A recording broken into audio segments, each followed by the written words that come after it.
Hello and welcome to LionWing Talks, a show about all things LionWing, tabletop games, Japanese games, localization, you name it, we talk about it.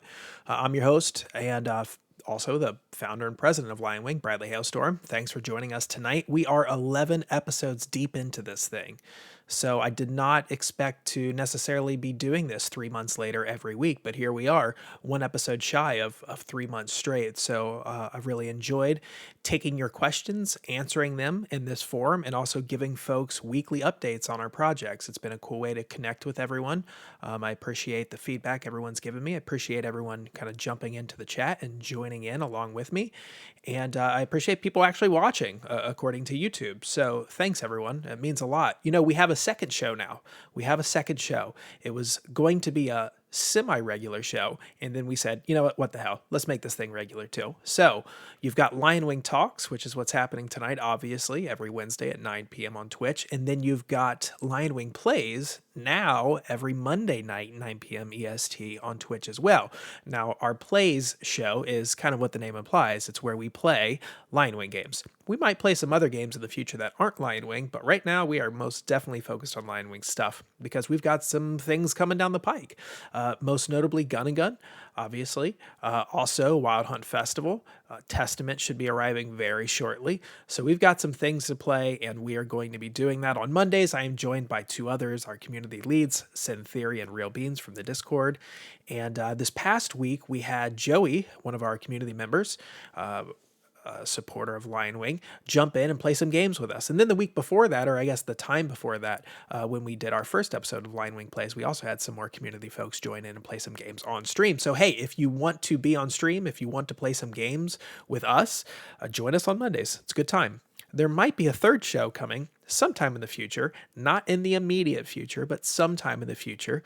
And that show would probably take place on Fridays and also would offer different content, but I'm not going to get into that yet because I don't want to show my hand yet about what our next project might be. So here we are, episode 11. Let's get this thing started. I'm glad to be with y'all. And as always, folks came through with dropping me questions in the Discord.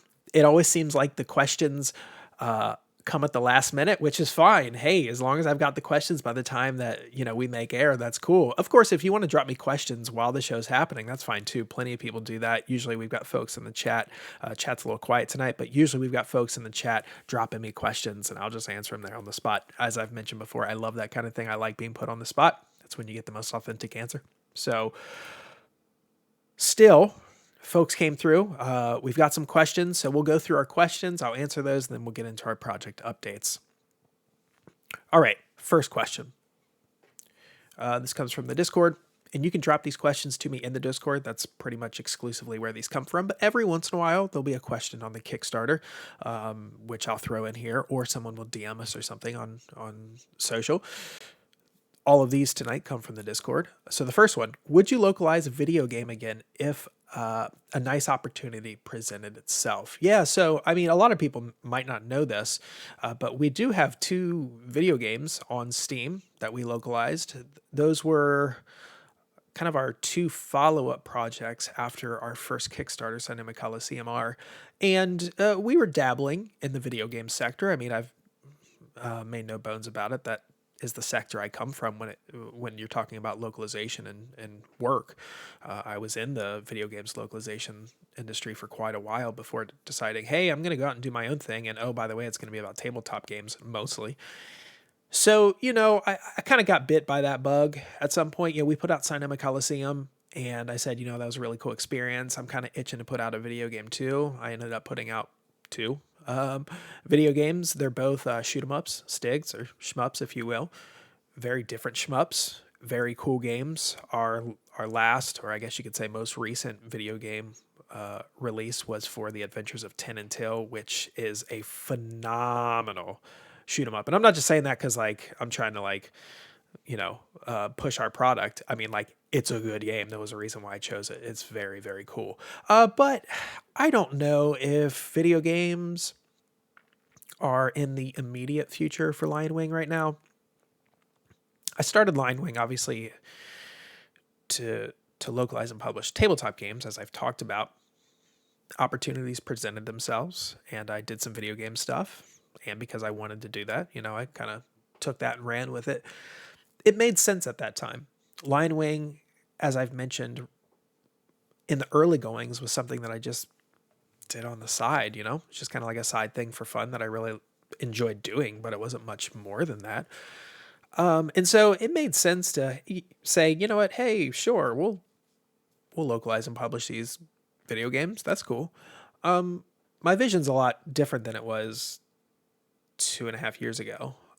So right now, I'm really only focused on tabletop games. If the right opportunity came along, it would have to be like the perfectly right opportunity.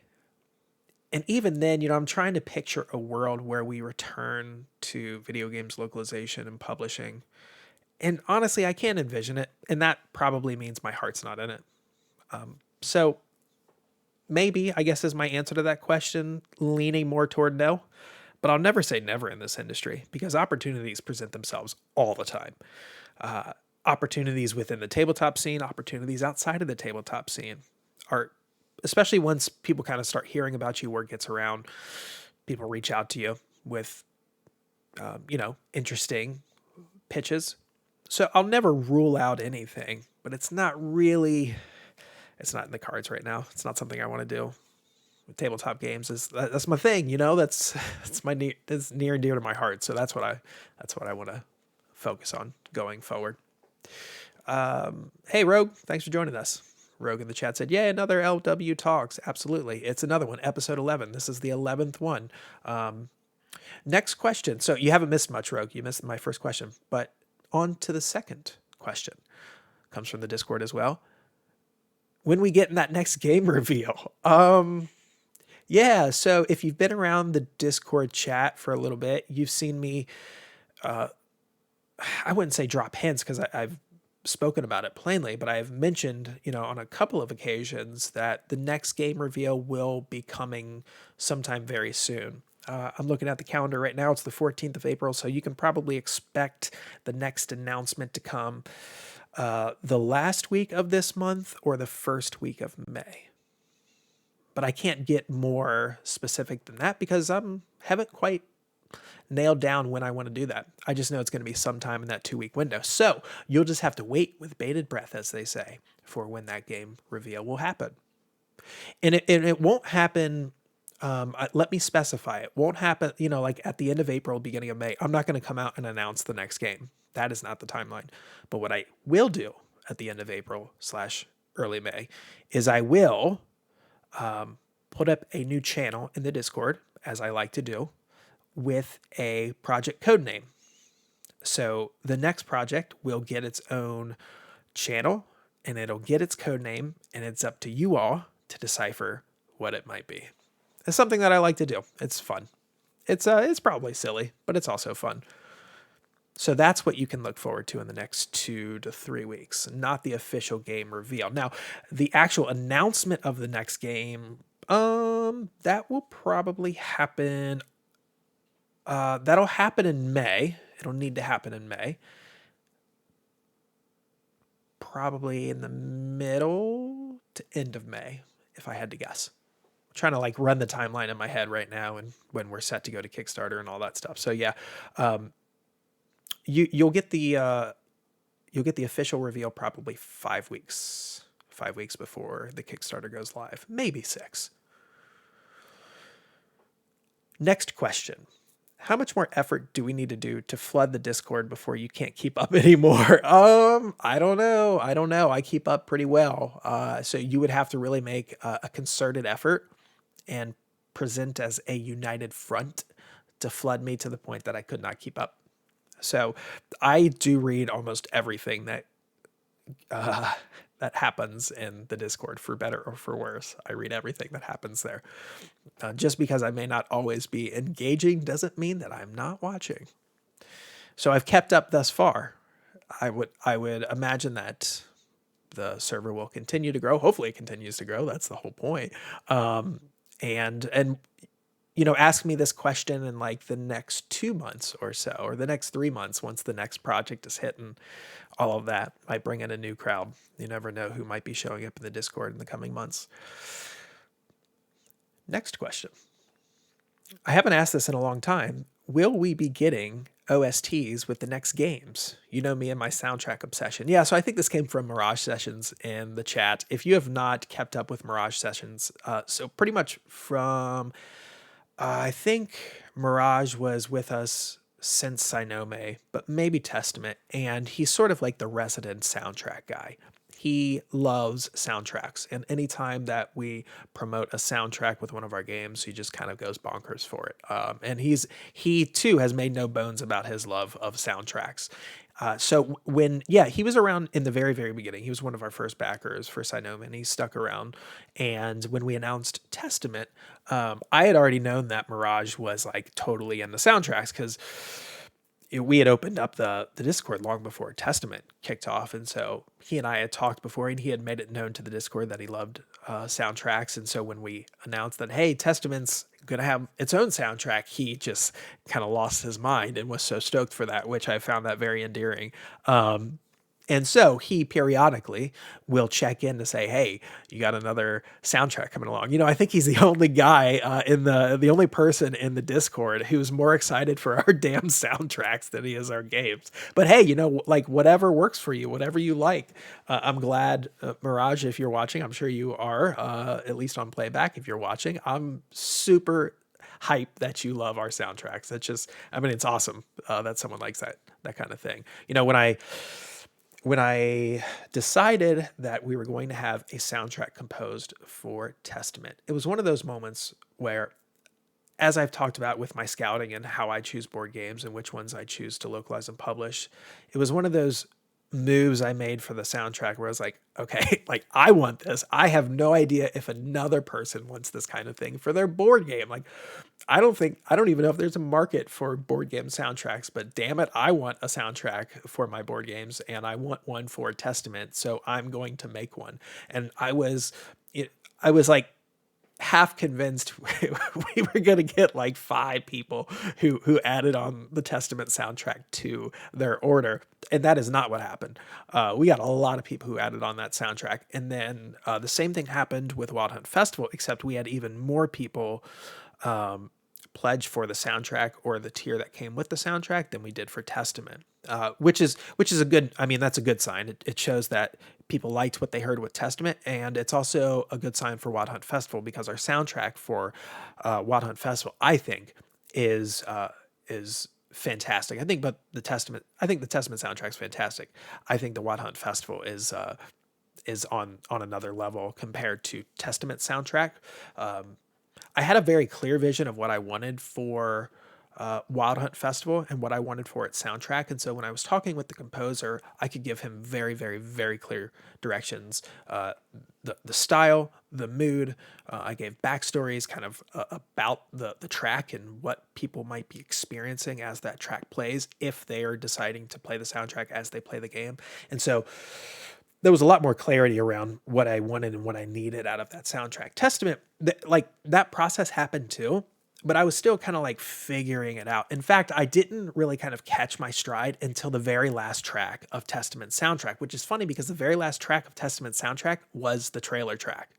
I think I've mentioned on these shows before that I try to do the trailer track first, if I can, but I won't make the trailer track if I don't have the trailer done yet, because I like the composer to score the trailer track to the finished trailer. Testament was one of those instances, just like Embryo Machine, where the trailer wasn't done until the very end. And so I had already had the composer compose like, I think 5 songs or so of Testament soundtrack before we got to the trailer track. And lo and behold, like the trailer track was the one that I was like, oh my, this is the track. This is the track you show up for Testament. I mean, it was that good. I'm so proud of that track. And it turned out exactly how I wanted it to. And so it was one of those moments where I was like, damn, why didn't I make this? Like, why didn't I get to this point early in the writing process for the soundtrack? Because like now I'm really vibing. This is what this soundtrack should be. But by that point, the soundtrack was done. So I think I carried over that same kind of enthusiasm and know-how to the Wild Hunt Festival soundtrack. And so the Wild Hunt Festival soundtrack is a very consistent soundtrack. It all kind of sounds like it comes from the same game. Testament soundtrack is a little bit more disjointed. I mean, you can definitely tell it's the same soundtrack, but it's just not as, there's not like that thread running through all the songs where you're like, oh yeah, that's a Testament soundtrack. Whereas the Wild Hunt Festival soundtrack, I think, is very much like, oh yeah, all of these songs are very Wild Hunt Festival like. Even the ones that sound very different, like the battle theme sounds so different from the Prolly theme. But still, there's elements in all of those tracks that kind of like bring it together. So, Mirage, I'm glad you like our soundtracks. We didn't do one for Gun and Gun just because it didn't really make a lot of sense for Gun and Gun to do a soundtrack, a fully fledged soundtrack. And, you know, my composer comes from Hollywood and is used to scoring, fantasy movies and that kind of thing. Whereas Gun and Gun was like, you needed someone to compose that soundtrack who maybe wasn't in that field. You needed someone who was more like in the music side of things, because Gun and Gun, just looking at its trailer and listening to the track that we used in the trailer is very kind of dubstepish. And I knew that my composer, they probably could have done that, but I wasn't going to put that on them. And it didn't just make a lot of sense for us to have a soundtrack for Gun and Gun. So that's why we skipped Gun and Gun, but then came back for Embryo Machine. I will say this, at least one of our games,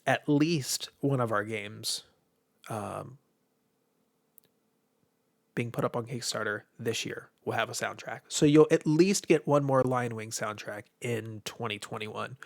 Probably two, but I can't commit to that. So I haven't been looking at the chat much, but I've got a question here. How can we help the devs other than supporting them by giving our money to these amazing games? Yeah, that is a question for the ages. How you can...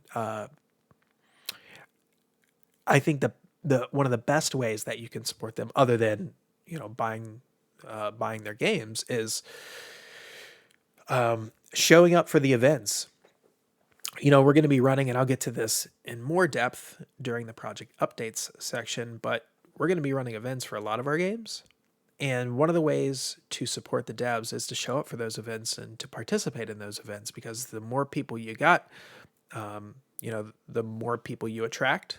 And the more people you attract, the more support you have for a game, and the better community you have around the game, the longer lasting that game is. And ultimately, if you can keep a game in the minds of people for an extended period of time, then you effectively have helped support the devs of that game, because then that keeps people thinking about the game.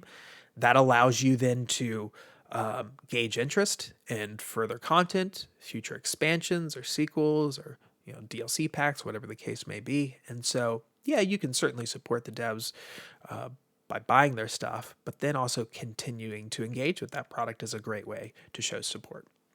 Hey, Frank. Frank just said hello in the chat. He may have said that a couple minutes ago, but I just saw it now. So, hey, Frank, glad you're with us again. Someone in the chat said, will there also be some sort of community creation contest? Yes. So if you were around for the Wild Hunt days, you know that we ran a fan contest last August for Wild Hunt Festival. And it was a very general fan contest. It went something to the extent of, hey, produce any kind of content you want for Wild Hunt Festival. Submit it to us. We're going to take all of the submissions we get.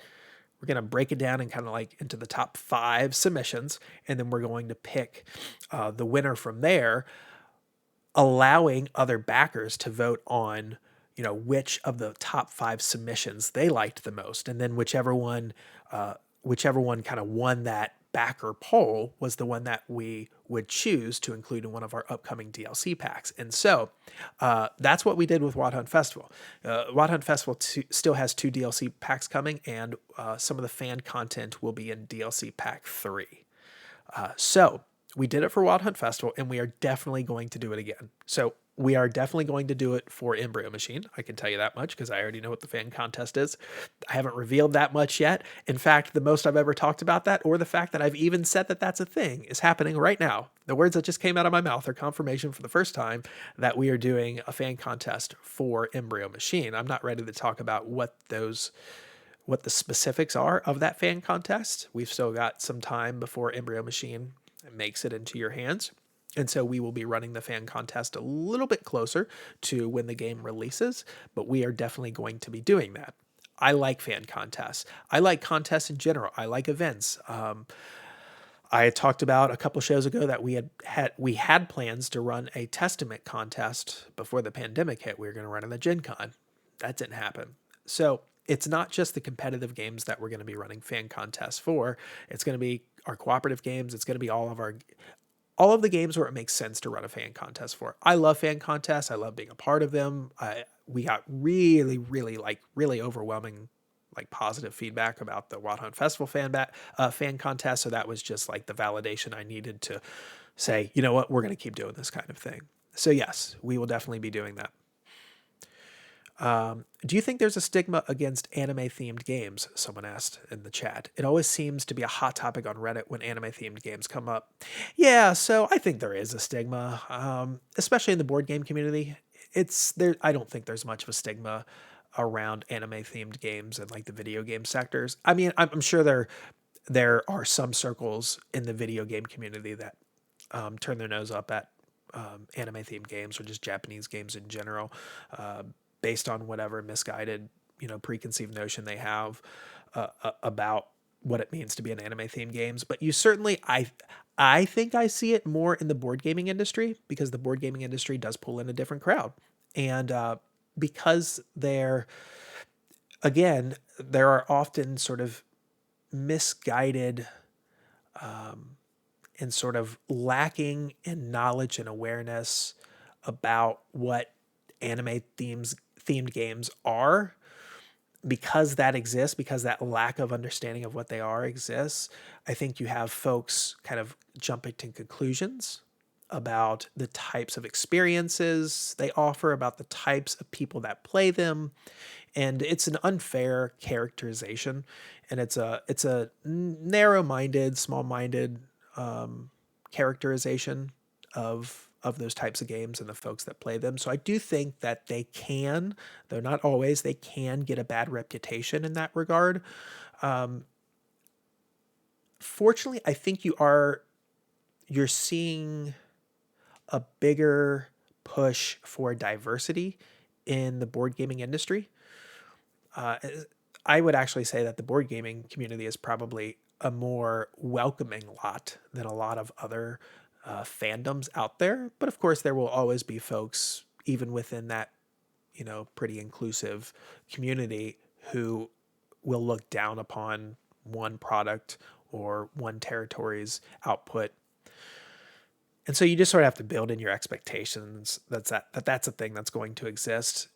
I don't necessarily know if we've gotten a lot of backlash for the games that we've produced. I mean, I saw some comments on the Facebook comments, on Facebook ads. Never read those things because they don't matter most of the time. But I would see some comments on the gun and gun stuff.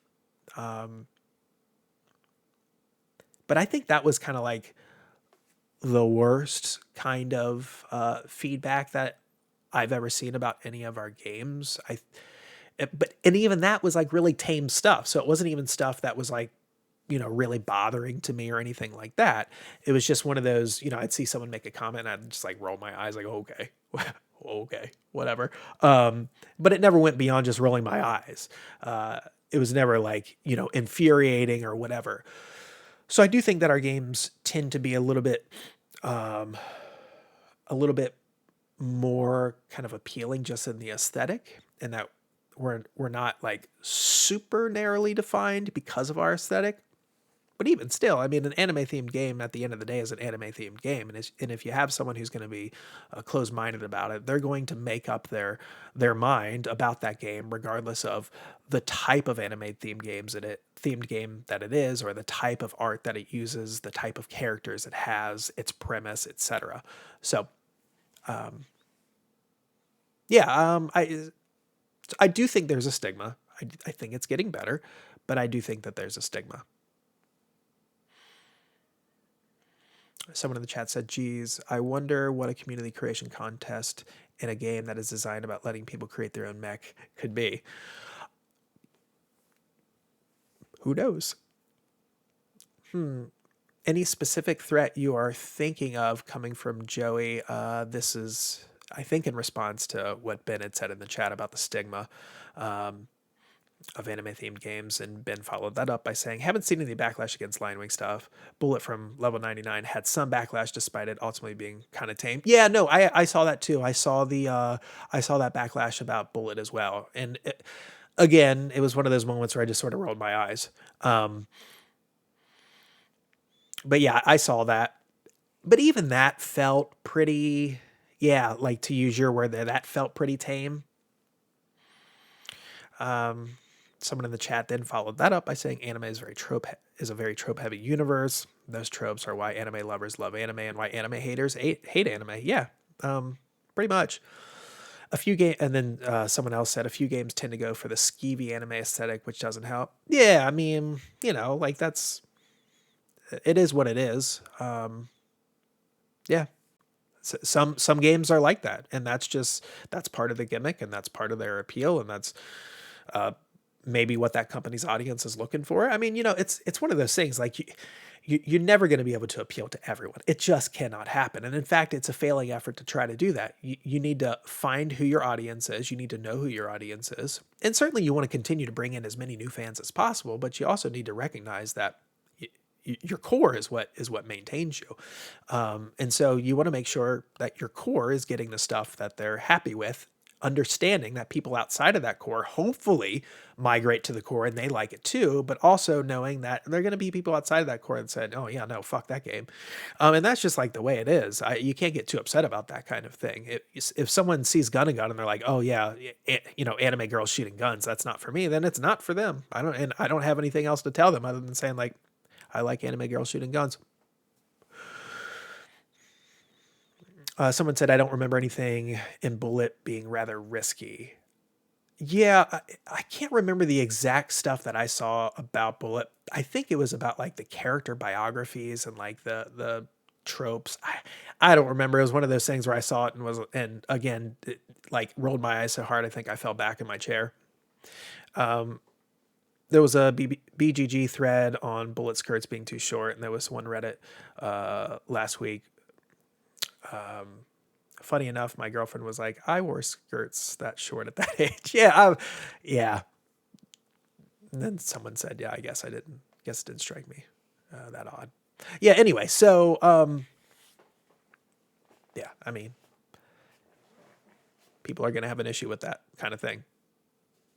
You got to decide as the publisher or as the designer, like, do you care? I mean, maybe you do care, and that informs your decision to go in a different direction. Or maybe you don't care and you don't care and you just keep moving ever forward. That's a decision that every publisher and designer has to make. I'll keep monitoring the chat. I got another question here. This came in right like 1 minute before we went live on the air, and it's not related at all to anything LionWing, but it is related to gaming, though not necessarily tabletop gaming. And this person even identifies in their question, not at all related. What'd you think about today's Nintendo showcase? Anything catch your eye if you watched? Yeah, so it was a cool indie showcase. I like when Nintendo does their indie spotlights. A couple things. So like most of those games weren't for me. I'll say that right now. But there were a couple games that sort of are for me. The first one being the House of the Dead remake by Forever Entertainment. So it's the same folks who handled the Panzer Dragoon remakes. I will make it known that I won't say I'm a Sega fanboy, but I'm like as close to a fanboy as you can get for Sega. In fact, it just dawned on me that I'm talking about that while wearing a Sonic shirt. So, all right, draw whatever conclusion you will. So I love Sega properties. I was a Sega kid growing up. I wasn't a Nintendo kid. So seeing House of the Dead remake is really exciting to me, especially in an era when we don't get light gun shooters much any longer. So that was exciting. I'm a little less excited that Forever Entertainment is handling it because I think while their Panzer Dragoon remake was serviceable, and it was more than serviceable, it was a competent on-rail shooter. It lacked the essence, the magic, and the understanding of what the essence, the magic was of the original Panzer Dragoon game. And so I am worried that we are going to see that come out in the House of the Dead remake as well. Just from the trailer they released today about for the House of the Dead remake, its tone was a little bit more serious, and to me, that's never really been what House of the Dead is about. It's a very campy B horror type of vibe that you're supposed to feel from House of the Dead. I will. I'll hold off on judging it until I can actually play it. I mean, I am excited about it. That's why it was like the main thing that caught my eye. The TMNT Shredder's Revenge, of course, looked super cool. I like the old 90s Turtles beat 'em up games from Konami. I think it's cool. Getsu Fumaden, I think, was sort of the surprise of the show. I did not expect Konami to be resurrecting a really obscure NES property and making a sequel to it. That was shocking. Very shocking, especially with Konami's output these days. It's like, of all the, like getting back in the game to some degree, and this is the one you do it with. Like, what? There, you have like so many other properties you could get back into the game with. This is not the one I would have chosen. But hey, they must have some metrics to say that people want this game. I'd love to see those metrics and how they derive that data. They must have something, I hope. And then a game that I always feel like should speak to me and never does is Chris Tales. It pays homage to an era of JRPGs that is near and dear to my heart, and I just can't seem to care about that game, which makes me sad. So I don't know if I have any other thoughts on that Ninty showcase other than that.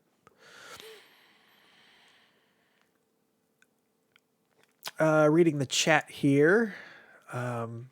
Let's see. How do you intend to host gunning? How do you intend to host the Gun and Gun tournament for people with different time zones? Yeah. So, and really, your question will probably be more, will be a more important topic for me to address and consider when we get to the virtual league, since the upcoming tournament is a very casual one-off tournament.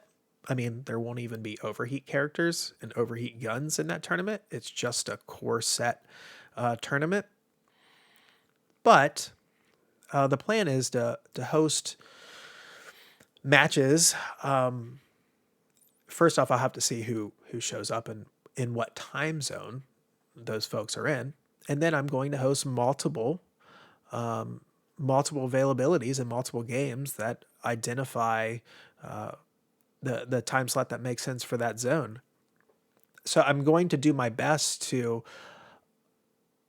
have time slots that make sense for folks all around the globe, knowing though that I'm not going to be able to make everyone happy, and that there will be people who probably want to participate who will not be able to make the designated time slot.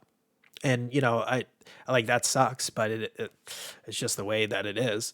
I hope most everyone can make the time slots that are decided on. Certainly, those time zones will be taken into account when we look at those time slots.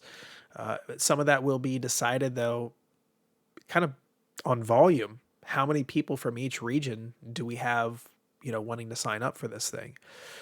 If there's one person from one region and then there's 20 in another, I'm probably, and if I can't make time for both and I have to choose one, I mean, I've got to cater to the 20 as opposed to the one. That's just a basic math example, but that kind of thing will definitely happen if I come up against that situation where I've got to choose the masses over a small number of people, though I really am hoping that I'm able to identify some times that work for most everyone. Is Tabletop Simulator going to get updated with more guns and characters? Yeah. So, before the tournament, you will get the last gun and the last character. So right now we don't have Notori up in her 3 skills, and we don't have Kasane. I think we've got all the other guns from the core set. So you'll get one more gunner and one more gun and one more gun deck. And then you'll have the complete core set on Tabletop Simulator. The overheat characters, the overheat content won't show up on Tabletop Simulator for a while. I really want people to experience that expansion content, the overheat content, when they get the physical games in their hands. I want to leave you with something to look forward to with the physical game outside of the novelty of just finally having the game that you can hold. And so one of the ways that I've decided to do that is to not introduce any overheat stuff into Tabletop Simulator. Okay. So if you've got more questions for me, just keep them coming. I'm going to move on to the project updates now because I am out of questions. Project updates. Testament, I don't have anything new other than I think this week is when the pallets got on the train and are making their way across country to the fulfillment center for Japanime that Japanime uses. Outside of that, there's no updates to give other than like this is fucking exciting. Testament's finally here. I'm stoked. Before I go on to the next question, I just saw a question, or before I go on to the next update, I saw another question in the chat. Is the tournament going to be 1 set or 2? It'll be 2. I thought about 1 because I do think that 1 requires you to play gun and gun in a different way, and it requires you to conceptualize your loadout differently because you can only, you've got to kind of pick what's left. And if you're choosing second, sure, you get to choose back to back. But if your first choice was already chosen by player A, then you've got to kind of adjust your strategy on the fly, which I think is super cool. I like that. But I also want it to be as competitive as it can be. And I think the best way to get the most competition out of gun and gun is to allow players to play any character, any gun, any loadout that they want, and not be relegated to having to choose a second or a third option based upon what your opponent has chosen. There's certainly a competitive level to 1 copy gun and gun. Again, it makes you play and think about the game differently. But for the tournament, 2 sets. 2 sets. If another question about gun and gun, if there were to be another gun and gun Kickstarter in the future for a theoretical future set, would the turnaround likely be shorter due to the initial work on gun and gun being done? Yes, it would. Though I'll tell you this, the turnaround for gun and gun hasn't necessarily been like localization or a development problem. It really has been the fact that from the last week of January, pretty much until the first week of March, we couldn't do anything in production. So right there is 5 weeks gone. That's 5 weeks that we could have been getting those proofs earlier, sending back feedback on those proofs, getting our second round of proofs, and hitting our intended May release date, or getting really, really close to it. So the thing that has slowed us down with gun and gun, hasn't been on the development side. Because most of gun and gun was already finished. Like the localization side of things was pretty much wrapped up by the time that we finished up with the campaign. The only thing that we had to do extra in that regard during and after the campaign was just putting in the new text over top of the alts, the manga promos, and then we did have to create the player aids because we hadn't done that yet. Everything else though had already been designed and for the most part finalized, edited, proofed, etc., etc. So I do think the turnaround time would be faster this time, though not like significantly so. I mean, the turnaround time for gun and gun was actually pretty quick, all things considered. I think about Sakura Arms, which launched on Kickstarter basically like a month after or shortly thereafter the gun and gun Kickstarter, and I think their delivery is late summer, early fall. which is a perfectly fine timeline. I think that's a good timeline. Uh, but Level 99 made it very clear to everyone, like, hey, we're still tweaking this and working on it, and that's why we want the timeline to be what it is, which is great. I appreciated that transparency. With us, though, we were already basically done with the game, so we could get it out faster. How much faster would we be able to get out the next one? Probably not a lot faster, but faster still. I do think so. So it was what, 7 months? 7 months for our intended gun and gun turnaround, which is fast in the Kickstarter world. We might be able to get that down to 6. And it also depends on like what we do for stretch goals, how much work we do before the Kickstarter. The good news is the printer would already kind of know what we would expect from them for more gun and gun content. They would be prepared for our requests. They would be prepared for our additional accessories, though we would introduce new accessories. I've already kind of planned out in my head if there is a future gun and gun Kickstarter. I've already kind of planned out in my head what the what the tier rewards would look like, what the add-ons would look like, what kind of goodies we would pack in there, and some of those things would be new that the printer would have to figure out, but some of it would also be like the printer saying, "Oh yeah, we know how to do this because we just did this for y'all." So. Someone said in the chat, gun and gun turnaround has been super quick. Yeah, I think so too.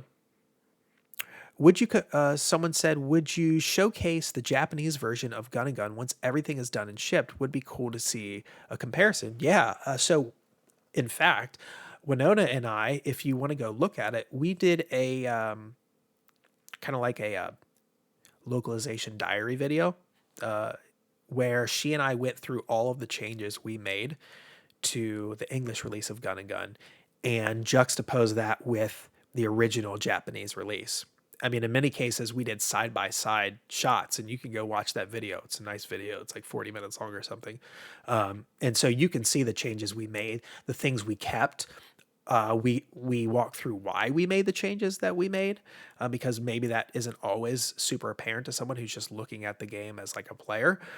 So we walk you through our thought process, and I mean it was a really cool video that we did. It's up on our YouTube, and you can also just go to the Gun and Gun campaign page, scroll down like halfway, and you'll be able to find it there if I'm remembering correctly. Someone said, did you show off the physical copies on the last talks? No, I did not. So I showed off the physical copies in 2 places. The first round of proofs, the photos were taken by the printer themselves while they waited for the sleeves to finish up to send me, because that was one of the things holding us up getting the proofs. And so in the meantime, as a sort of make good for them to basically say like, your stuff's it's actually printed, it's really coming, I promise, and here's the photographic evidence of it. They sent us proofs, and then I threw that up in a Gun and Gun update on Kickstarter like 2 or 3 weeks ago. And then I got my proofs last Friday, and I threw up a bunch of pictures that night as I went through them into the Discord. I'm going to take those same pictures though, and I'm also going to put them into another Kickstarter update next week, showing off components that I didn't show off in that first update that the printer took the photos for. And also just going more in depth about, here are the things that we're looking to change, and this is why like we're wanting, a second round of proofs for some things. So you'll see, if you go back through, you go to the Gun and Gun channel in the Discord and you scroll up a bit, you'll be able to see all of those photos. I was just like blasting off photos, all night. So you can check those out there, but we'll also be putting them into that official forum as a Kickstarter update next week. So we didn't show them off in last week's show. We had enough content for last week's show. Last week's show was primarily focused on showing off Embryo Machine assets. We might show off some of the proofs, the next round of proofs in a talks show. I haven't quite decided yet. I figure I'll cross that bridge when I get there. But I'm definitely not ruling it out. Still, if you want to see the photos that I actually took, yeah, go back into the Discord or just hang out until next week, and you'll see them there. Let's see here. Seeing if there's any other questions. How do you feel about the fact that most of the Discord and Twitch discussion has been about Gun and Gun recently, not your other project? Yeah, so actually, it's been wonderful to see. I think I shared 2 episodes ago that Gun and Gun seemed like the forgotten LionWing project already, because a lot of people are talking about Testament because it's just about here. A lot of people are talking about Wild Hunt Festival because it's Wild Hunt Festival and it's amazing. And we did our most backers and late pledge and pre-orders with that game. So it's probably our most backed, our most supported project. And then Embryo Machine is the new hotness, and then Gun and Gun is it's sort of like middle child syndrome. Not that I think middle child syndrome is real, but just to kind of use the phrase, it's a little forgotten about. So it's been awesome, actually, that more people have been talking about Gun and Gun. It's also one of the reasons why we started LionWing Plays, was to say, hold on a second, we've got this really cool competitive card game coming out. People love to engage with and talk about competitive games in general, and especially competitive card games. Let's put this out there for more people to see. Let's have people watch it being played, and let's start talking about this game, because it is going to be here long before Embryo Machine ever gets here. And with having two co-opers before that, like when Wild Hunt Festival and Testament arrive in people's hands, they're going to be talking about that game in a different way than you would talk about a competitive card game like Gun and Gun. So it's been really awesome and heartwarming to see more people talk about Gun and Gun. And it's kind of like our efforts and our brainstorming about how do we get people, thinking about, talking about, excited about Gun and Gun again. Those things are paying off. Those efforts are paying off. So I love seeing that. And yeah, it feels good. I was a little worried there for a minute. The Gun and Gun wasn't getting much airtime, and not many people were asking about it. Now, I've spent more time over the past 2 weeks talking about Gun and Gun and answering Gun questions than I have since like the project was live, which is super cool to see, because here we are 7 months, almost 6 months later, and we're still getting now a really good engagement about that game. Gun and Gun is just so good. It's so good. It shouldn't be forgotten about. That would be criminal. So back to project updates. Wild Hunt Festival. So I am still waiting on confirmation about whether those pallets got onto that ship or not. What's frustrating about this is it's not just me inquiring about this topic. I'm not, in many ways, I'm not directly working on this part of the process. I've hired someone to work on this part of the process for me. And I have our fulfillment center, Funnigan Games, a big fulfillment center, also involved in the communication with the printer, because they're the ones who, as is the standard, they're the ones who coordinated the picking up of those pallets. So there have been 3 people, Petra, me, and Katie from Funnigan, all reaching out to the printer, if not daily at this point, every other day, saying like, hey, can we get a confirmation? Can we get a confirmation number? Can we know how the pallets were split? Because we know that some are actually going to go to Europe now, instead of just going right to the US and then shipping to Europe. So there are a lot of people working on trying to figure out where our pallets are right now, and if they got on the ship, A, and if the ship has left port, B. And we can't seem to get an answer right now. Now, this isn't terribly shocking. The printer that did Wild Hunt Festival is really good at what they do. What they are able to print and produce physically, good quality stuff. It's the type of quality you want, hope for, and expect. Where they lack then is in communication. So they produce good stuff and they're pretty efficient. They can't communicate to save their damn lives. The printer for Gun and Gun, great at communication, very good at communication, very good quality of products, not efficient. So I've got these 2 polarities to deal with right now, and I never know which one's the more frustrating one to deal with. It sort of depends on the week and what problem I'm coming up against with what game. Usually, whatever that is, that's the polarity I don't want to deal with that week. But they're both pretty frustrating.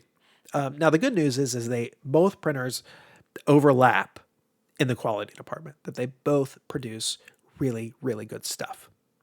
But how they get that stuff to you differs, and is either faster or slower, depending on which company you're talking about. And also, how they tell you how they're going to get that product to you depends on the company you're talking about. So, so not a huge update with Wild Hunt Festival. I mean, Petra and I were really excited when we got word that, hey, the pallets have been loaded onto the ship. We don't have any other further details for you right now, but we will get those to you soon. But that was that happened the Saturday before Easter. So that, I mean, we're like pushing 2 weeks at this point. And it's like, what is happening? What is going on? So there's that. That's the Wild Hunt Festival update. I mean, we really are in the home stretch, so now it's just kind of like a matter of, all right, like when in May is it going to show up? It seems pretty safe to say it's going to show up in May, but it's kind of like, are we talking about like the second week? Or are we talking about the fourth week in May? That much I can't nail down, which is driving me nuts, especially with a product that I've already had to delay 5 months, almost 6 months. So that's not how I work. I'm not someone who works that loosely, who's just like, oh yeah, just give it to me whenever you get a chance to. Like, that's not how I operate. That's not how I do business. So having to do business like that is very uncomfortable for me and is a frustrating experience. And I have never lied about my frustration with some of these parts of the process. So there's Wild Hunt Festival. Gun and Gun. So I already talked a little bit about Gun and Gun, obviously. Lots of questions about it. But an official update. So we spent the last few days talking with the printer about what needs to be changed for the final products. If you were in the Discord chat when I was going through all of the proofs last Friday, you already know what those areas are. Everyone at this point on the printing side kind of knows what our timelines are. They know that the original intended delivery date is May. Now, I've already told them, like, clearly we're not going to make that. But that isn't a reason to miss it hugely. And they understand that. They have also said, like, yeah, that seems unlikely, but like, let's work as fast as we can and as effectively as we can to make sure that we get as close to that original delivery date as possible. So they're sending me round 2 of proofs, probably the end of next week. They recognize that time is of the essence, and so they're going to sort of expedite the process for us, the proofing process for us, to get me our second round of proofs. What I'm really looking for, there we go. My brain and my mouth broke. What I'm really looking for here is the storage box. As I mentioned, it was too big. It was too wide. It was like, you could fit a car between where the cards ended and where the back of the box ended. There's too much room. So I said, you gotta tighten that up. That's not okay. So I mean, that was our biggest issue. The sleeves were slightly too short. I did. So here's a fun look behind the scenes. I did find out last night, actually. The printer was like, so how do you feel if we just ship the sleeves as they are? Are they really that short? And I was like, have you not put a card in the sleeves to see yourself? No, it's not going to work. They're too short. Like, no, I don't. How do I feel about it? I feel shitty about it. That's not going to happen. That's not what I'm paying you for. And so they came back and said, so this was our fault, but the sleeves already went into mass production and we've already produced all the sleeves for you. It's our fault though. If you want them produced again so that they better fit the cards, we can do that for you.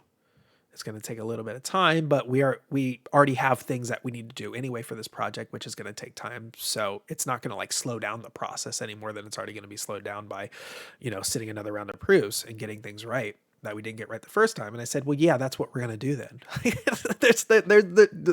There's no other option. I'm not giving you any other option but to reprint those things for me at the appropriate size.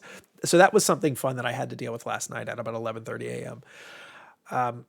So is the sleeves, the storage box, the game box itself. I think I showed off in one of the pictures, and even in the Kickstarter update picture, the game box wouldn't close. It wouldn't close. There were too many components in there, and the components were too thick. And so I guess they just thought like, well, if we shrink wrap the box, it'll push the box down a little bit, and then it's the it's the customer's problem once they take the shrink wrapping off and they can't get the box closed again. And I'm like, no, what are you doing right now? You can't do that. So they had to resize the box. They had to send us another die cut template for the box, along with another die template for the storage box. They didn't have to do that for the sleeves because the sleeve issue was their error, and so they knew what to fix there.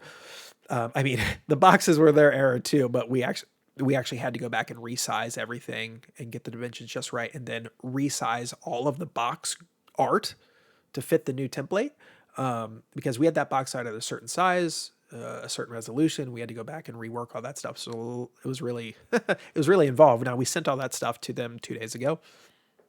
Yeah, 2 days ago. So they have everything, and that's why I feel okay to say that like the next round of proofs are going to be sent out the end of next week, or the beginning of that following week. Those were our three big areas, if I'm remembering correctly. I feel like there was one other thing that I wasn't. Oh yeah, I know what I wasn't super happy with. There was ghosting on the logo of the manga style playmat, and also the playmats had 90-degree angle corners instead of rounded corners. And I said, yeah, that's not going to do. You got to round those things. So, hey Sin, thanks for joining us. Someone in the chat said, what the fuck are they thinking? Yes, what are they thinking?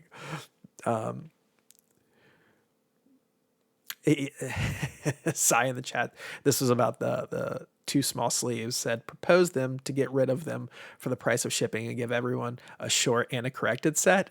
Yeah, I don't know. I had not brokered that deal with them. I'm not interested in sending people short sleeves, even if I send them the corrected ones as well. I just kind of want to never see those shortened sleeved again. Now, other than the sleeves being too short, I really like how they turned out. I guess I failed to mention that to people that on the back of the sleeves, there's a little Gun and Gun logo. So they are branded for Gun and Gun specifically. So you'll get a little bit of branding there on your cards, which I think is cool. Someone said, find another game that uses similar size cards that they do fit the short sleeves and then rebranded and resell. Yeah. Yeah. But then that same person said, oh, never mind. If they're branded, they're branded. So that's what's going on with Gun and Gun. Another thing here is, the Gun and Gun tournament. We're going to be announcing details either at the end of April or the beginning-ish of May. So that's when you can expect to get those details. And that is it for Gun and Gun. And then our last project update is about Embryo Machine. So if you missed this week's Kickstarter update for Embryo Machine, then you missed seeing the solo mode rules for the first time. A lot of people were anticipating those rules. I hope we delivered. I think we delivered. We decided to give the mode a name, and I decided on Lone Wolf mode. So a funny thing is, I like to give modes names. I don't like to just say like solo mode, solitaire mode, 4-player mode, whatever. I like modes to have names, and you can see this actually starting with Testament, and then continuing through Wild Hunt Festival, and then also in Embryo Machine. So in Testament, we introduced through a stretch goal a new mode that allowed for loot drops after you defeat a boss, which was not a feature in the original Japanese release. I wanted that mode to have a name, and so that mode's called EX mode, which I took a little bit of inspiration from Final Fantasy XIV to come up with that name. And so that mode has a name. Wild Hunt Festival's amped up difficulty mode is called Nightmare mode. Didn't originally have a name. I decided, you know what, Nightmare mode sounds awesome. And then the solo mode for Embryo Machine is now called the Lone Wolf mode. So I really like modes to have names, especially like a catchy name. I saw either one of the Japanese backers, because we had a number of Japanese backers of the Embryo Machine campaign, which was funny because Japan has the base Embryo Machine and 2 expansions. So why would you want to back our game? But we did offer some additional content. Nevertheless, we got a number of Japanese backers. So I don't know if they were a backer or if they were just someone following the game on Twitter, but I saw them say, they retweeted something and I saw them say like, it's called Lone Wolf Mode. That's super cool. And I'm like, yes. All right. So at least like one person thinks that name's cool. We have not, when I put up the rules, we had not fully edited them. They are now in the hands of the editor and will be done. I think he gave me a deadline of Monday. So those will be completely finalized, which then only leaves us with finishing up the art for the stretch goal map that we unlocked. Once we finish up the art for the stretch goal battlefield, we're done, which actually puts us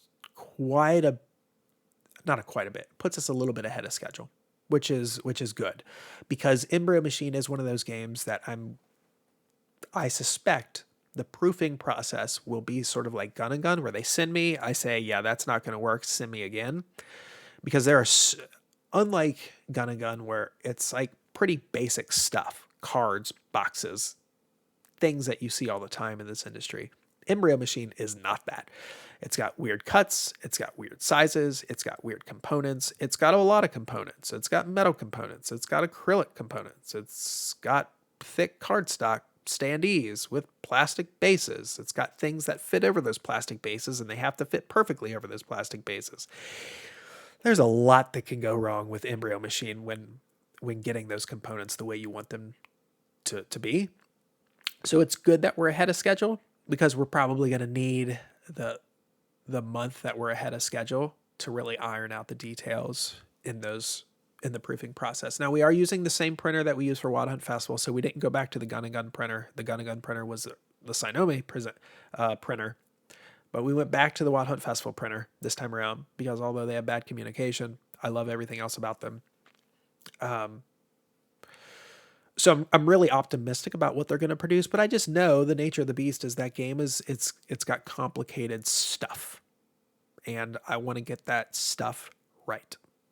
So I'm glad we're ahead of schedule, but we're going to use that time, probably not to deliver early, but we'll probably have to use that to make sure that everything looks the way it needs to look. And that's it. We finished in an hour this week.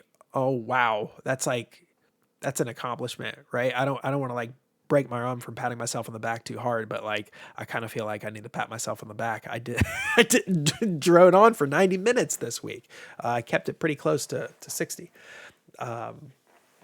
Someone said in the chat, watching any anime this season? No, actually. So I haven't, since Gun and Gun, I have not had a lot of time to do like much of like my hobby stuff. So so let me think here.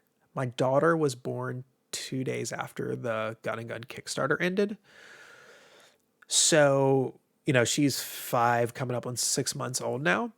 So between having a new kiddo in the house and having my 3.5-year-old in the house, and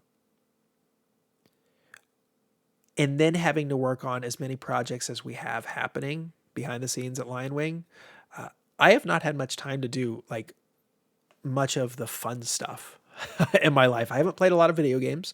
I haven't played a lot of tabletop games other than ones that I've scouted.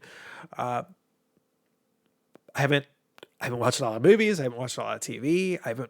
Therefore, that means I haven't watched a lot of anime. I've been better able to read, because I can do that at night when I'm lying in bed. But usually by the time I get to bed, I'm so damn tired that I'm like, all right, I'm just passing out. So that's my long way of saying I have not watched any anime since early fall, actually, of last year. It's just been crazy. I mean, y'all only see the projects that we've presented, and you'll see like our next project. But as I've mentioned, there was a time just a few months ago when we had 4 or 5 projects happening at the same time. So kind of burning the candle at both ends here, which means I don't have a lot of time to practice good self-care. And my self-care just happens to be engaging with all the stuff that makes me happy, like anime, like manga, like video games, like tabletop games, like movies, et cetera, et cetera. Someone said, aren't you living for localization though? Well, I mean, whether I want to or not, yeah, I am. That's what I'm doing. So that's that. All right, folks, if no one else has any other questions, this is your time to quickly type in your last questions because we are getting ready to sign off. As I mentioned, this is our 11th show. We'll be back again this same time next Wednesday, 9 p.m. EST on Twitch for an hour to an hour and a half doing the next LionWing Talks. But we will be showing up before then on Twitch because now every Monday, 9 p.m. EST, we are doing LionWing Plays where you can either watch or just directly participate by playing some games of, well, it'll be Gun and Gun, but really in the future, kind of all LionWing games. If you're able to kind of show up and you drop us a note to say, hey, I'd love to be able to play on stream tonight, we are definitely down with that. Favorite pizza? My favorite pizza is any New York style pizza. I'm a sucker for East Coast pizza. I mean, pizza is one of those foods that I can honestly say I've never had bad pizza. I've had pizza that's been not as good as other pizza, but I've never ever once in my entire life, and I can't say this about any other food, I've never once had bad pizza. So I really love all pizza. However, if someone presents me with the option to say, hey, you know what, you get to pick the pizza tonight. What's it going to be? I'm going to go to my local shop. And we've got a couple now in Cincinnati, which is nice, that makes New York style. There was a time when like here in Ohio, we had like Domino's and Pizza Hut and Donato's and Papa John's, and like those were your offerings. Now we've got a shit ton of like mom and pop pizza places, and we've got about a handful of folks that specialize in New York style pizza. So like I'm feeling quite content these days with my pizza options. So there you go. Someone said, and I'm guessing this is about LionWing Plays because it's coming from one of our community leads, Sin Theory. Show up and you can get an INRA and let's go to the face from yours truly, which would be Sin Theory. Yes, if you missed, so I should have said this before. If you missed this past Monday's LionWing Plays, you owe it to yourself to go check it out on YouTube. It's a little over an hour. The second match starts about 30 minutes in. If you don't have time to watch the whole thing, you've only got 30 minutes, let's say, watch the second match. I'll actually go back through and I'll timestamp it. I've been trying to timestamp lately. I'll go back through, I'll timestamp the second game. You need to watch the second game because it's Sin Theory versus someone else in the chat right now, Joey, and they put on it was a clinic of a match. It was a fantastic match. It was a nail biter. The final play, though, I mean, it couldn't have been a better play. It was really, really, really exciting, really impressive, and I'm so glad it happened the way that it happened. And I should say that both matches that happened that night were nail biters of matches, but the second one was just like on another level. And I'm so glad that both of those matches, but especially the latter match, happened because it really gave great insight into the type of experiences you can have with Gun and Gun. Gun and Gun is not a slow moving card game. It's so fast. And there's always some kind of big play happening. And if you're not putting up big numbers with damage, you're putting out, another big kind of play of either loading up a ton of cards into your guns, or you're putting a lot of mechanisms on the field, or you're laying down reaction cards, or you're setting yourself up for the next turn, or you're rendering your opponent, incapable of doing something on their next turn. There's something that's always happening, and usually every turn there's multiple moves you're making. Very rarely, maybe your second turn you might have kind of a slow turn where you're not able to do a whole lot, but usually you're putting down a lot of different moves per turn, and it makes for a very fast moving game. It makes for a very engaging game. But because of all of that, big plays can happen, big counters, big comebacks, and that's what we saw on Monday, and I'm so glad it happened. So if you've got the time, go check out the entirety of Monday's LionWing Plays. But if you've only got a little bit of time, check out Game 2 between Sin Theory and Joey. It was really, really superb stuff. And there'll be more of that each week. Because we're going to be playing Gun and Gun for the foreseeable future. We are going to be working in Embryo Machine. But right now, Gun and Gun's on people's minds. It's what people are talking about. The games are going to be here soon. I've been showing off actual, proofs. I mean, people are talking about, people are thinking about, people are interested in Gun and Gun right now. So we want to play Gun and Gun. But we will be playing Embryo Machine in the future. We will be playing some other games in the future. We'll be playing all LionWing games in the future. And we'll be playing our future projects on Mondays and maybe Fridays, as I mentioned that before. So, join us on Mondays. It's going to be a good time. Go watch last week or earlier this week's show. So, that is going to do it for episode 11 of LionWing Talks. Thank you, everyone, for joining us. I appreciate it, and I will see you next time.